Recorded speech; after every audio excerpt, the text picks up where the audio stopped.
we're going to expand on how to be the bank a little bit. So I had a question on one of my last videos here about this example that I did on that last video. And basically what a real quick recap of it was that I did change a couple numbers here, but if you've got $10,000 and you put that into the bank, and the bank, my last example I had it at 1%, I looked, and most banks are paying 0.01% right now. So you put in $10,000, the bank gives you, at the end of the year, gives you $1 to be able to use your money. At the end of that year, you've got $10,001. Now, what does the bank do with this money? They go and they'll give someone a car loan. Maybe it's you. I don't know. Maybe it's a $20,000 car. Someone has $10,000 they put down on the car, and the bank provides the other $10,000. The bank then will charge 8% interest on your $10,000, and let's just say it's a 1-year loan at the end of the year.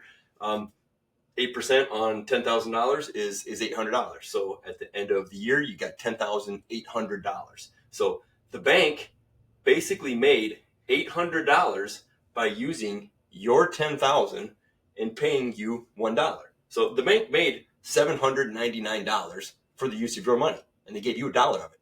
Pretty nice, right?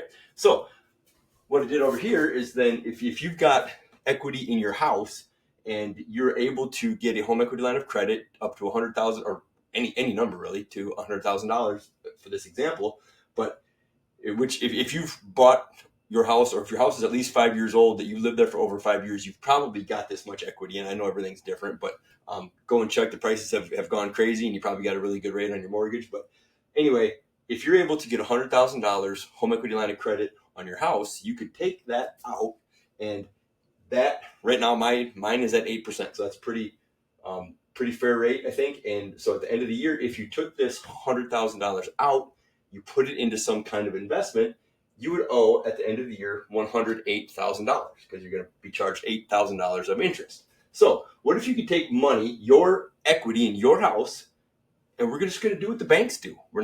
It's not as good as what the banks do, but we're going to try. So what we're going to do is we're going to take that $100,000 at 8%, and I just got into a private money note, and it's paying 14% per year. So let's say after 1 year, I take my equity, which is just sitting there. I'm not doing anything with it anyways. I invest that into a private money note at 4%. So that's going to pay me $14,000 at the end of the year. So at the end of the year, I will have $114,000. I pay back the 108. I'm left with net $6,000. So, and what this is it's 6% on your equity. Now, the comment that I got was, how could you please go into the infinite banking policy a little bit for this? So what this basically is you've got equity in your house, you're not using it, it's not doing anything. Why not pull it out, make a spread from 14% to 8%? You keep that spread, which in this example works out to be $6,000. What if you did this every year for 10 years, and every year you took this $6,000 and you put it into your infinite banking policy? You're not really doing anything extra. Yeah, you're managing a couple of things, a couple of transfers in and out of your bank account into other ones, but it's not hard sweat labor. It's just using the equity of your house to start something that will make you wealthy. So I'm going to push pause here, and I'll do this example over on the other side of the board here.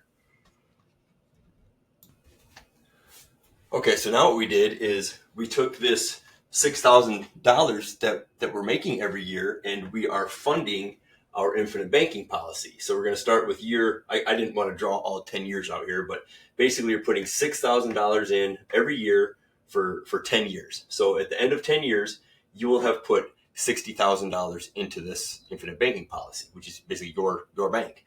Okay, so now this is your cash value. Now your first year, it's not quite going to be what you put in. You're not going to have access to all of it right away your first year. But what we're going to do is we're just going to do this for 10 years. All right, 10 years, we're building this up now.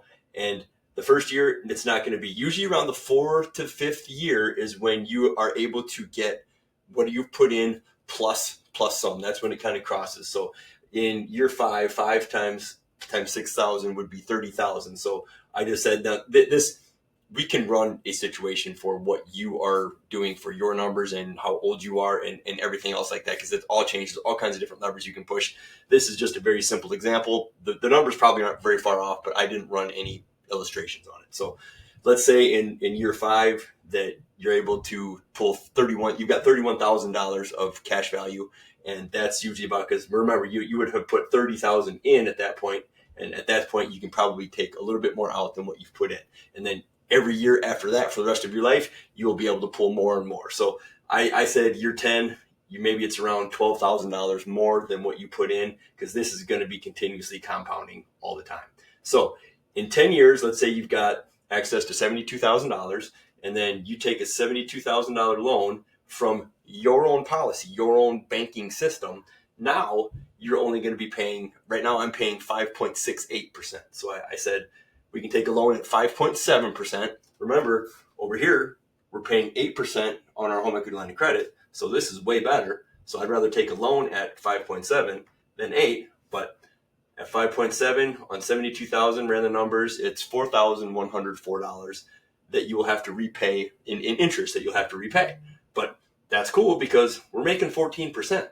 So if we take this $72,000 loan and we put it back into this private money note, same one we've got over here, that pays 14%. So 72,000 at 14% will pay you $10,080 in interest. Okay, so at the end of the year, you've got your 82,000. So that's the entire thing. So 72 plus 10 gets you 82,080. Here, this is your loan. So you took a $72,000 loan. You have to repay the $4,000 of interest. So here's what you made in interest. Here's what your money cost you to borrow. Again, there's almost another $6,000 there. You can still do all this. You're still making $6,000 in 10 years. You can still make your 6, and you can make another 6. Now you're making $12,000 every year for doing what? Transferring some money between a couple accounts? It's really not that hard. Okay. At this point now, because what you're doing over here is paying this, you can do them both. Or you can do one of them. You can, if you don't want to take the 8% loan, you just want to do it over here and keep with the $6,000. This $6,000 will now pay this policy for the rest of your life. And depending on when you start, the earlier you start, the better. But a lot of these policies, when you get up in age, in retirement age, you can just start taking loans that you never intend to pay back.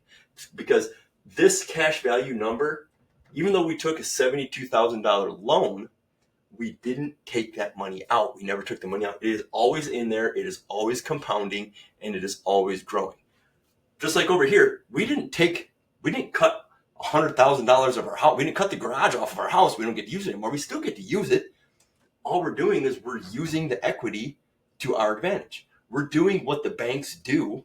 We have to pay a little bit more. We have to pay 8%. The bank pays 0.01% to the people that actually still put their money into a savings account. I don't know why anyone would put any money into a savings account unless you're just getting some seed money started. And I think it's a great idea.